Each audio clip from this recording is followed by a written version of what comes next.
तुम रात को मायके नहीं रुक सकती। चलो कविता, देखो ना कितनी देर हो गई, 10:30 बजने वाले हैं। अजय ने घड़ी की ओर देखते हुए कहा। माँ बाबूजी सो जाएंगे तो दरवाजा खोलने में भी दिक्कत होगी। सुनते ही कविता का चेहरा उतर गया। हमेशा यही होता है, जब भी मायके में कोई कार्यक्रम होता है सुबह से तो भेज देता है अजय कविता को मायके, लेकिन रात में बिल्कुल भी रुकने नहीं देता। बड़ा परिवार, चाचा ताऊ, सबके बेटे बेटियां और खुद की भी दोनों बहनें सब इकट्ठा होते और साथ ही साथ 5-6 भाभियां भी। काफी बड़ा संयुक्त परिवार। हर महीने कोई न कोई उत्सव होता ही रहता है। कविता का बड़ा मन करता है कि वह भी रात में सबके साथ बैठकर बातें करे, मस्ती करे, लेकिन अजय को पता नहीं क्या, जहां 10 बजते बस घर वापस जाने की धुन सवार हो जाती। ऐसा भी नहीं कि घर अकेला हो, क्योंकि घर पर मम्मी पापा भी साथ ही रहते थे। और कुछ नहीं, बस सिर्फ एक थी अर्चना जी। समझाती भी थी अजय को कि वैसे ना छोड़ो मायके में कविता को, लेकिन जब वहाँ कामकाज हो तब तो छोड़ दो। आखिर कविता का भी तो दिल करता होगा सबसे बोलने बतियाने का। मायके से आने के बाद कविता का उदास चेहरा उन्हें बिल्कुल भी नहीं सुहाता था। आखिर वह भी एक महिला थी और महिला के मन में मायके के प्रति क्या भावनाएं होती हैं बहुत अच्छी तरह से समझ सकती थी। बहुत दुखी मन से उठी कविता। मायके और ससुराल एक ही शहर में होने का बस यही दुष्परिणाम है कि मायके में रुक ना सको। आंखों से आंसू छलक आए। भाभी, मम्मी, बहनों और भाइयों सब ने कहा, लेकिन अजय राजी ही नहीं हुआ। उदास हो उठी कविता। आखिर उससे सिर्फ 1 साल छोटी चचेरी भतीजी की शादी थी। तब तो छोड़ दो। अरे क्या करेगी रात में रुककर, सिर्फ बात ही तो करना है। सुबह जल्दी भेज दूंगा।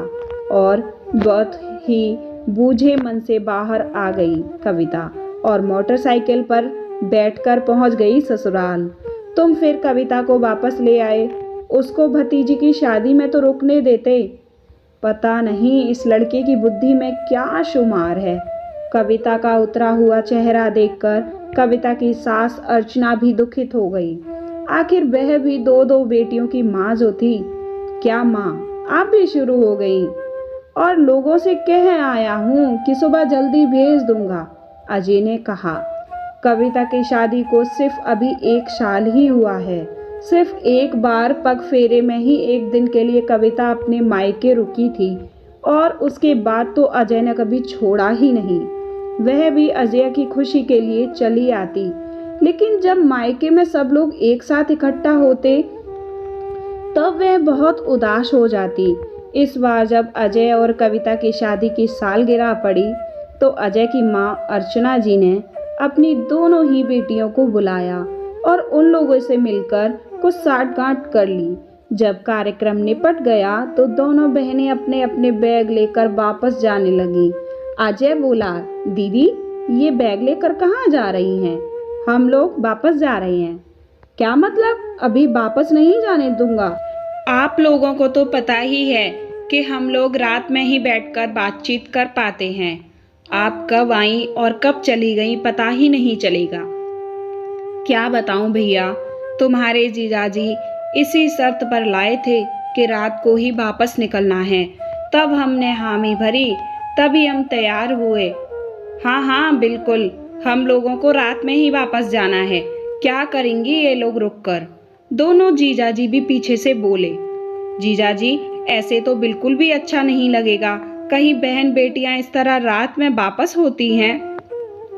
क्यों, तुम भी तो किसी की बेटी को रात में ही बुला लाते हो, उसको उसके मायके में नहीं रुकने देते। उसके भी तो मायके वालों को बुरा लगता होगा ना। अर्चना जी भी बोल पड़ी। कैसे बूझे मन से बेचारी वापस आती है, ये देखकर मुझे बहुत बुरा लगता है। अभी जब तक बच्चे नहीं हैं तब तक ही रुक लेगी। एक बार जब जिम्मेदारियों का बोझ पड़ जाएगा तब तो खुद ही नहीं रुकेगी। अजय के दिमाग में ख्याल आया। कह तो माँ बिल्कुल सही रही हैं। सचमुच उन लोगों को मेरी जरा सी जिद कितनी बुरी लगती होगी, जैसे मुझे बुरी लग रही है।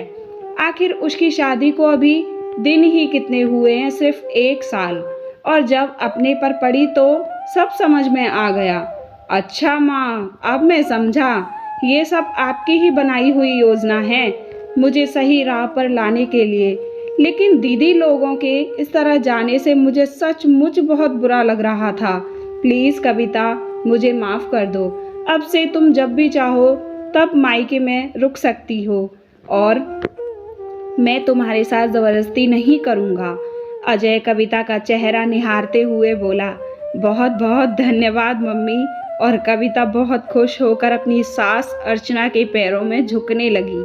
अर्चना जी ने कविता को उठाकर अपने सीने से लगा लिया। बेटा, इसमें धन्यवाद की कोई बात नहीं। आखिर मैं भी दो दो बेटियों के साथ साथ अब तुम्हारी भी माँ हूँ। और बहू के मन की भावनाएं सासू माँ नहीं समझेंगे तो कौन समझेगा। तभी दोनों बहनों ने हंसते हुए अपने अपने बैग वापस लाकर रख दिए और खिलखिलाती हुई अंदर वापस आ गई, क्योंकि वह लोग तो वापस जा ही नहीं रही थी।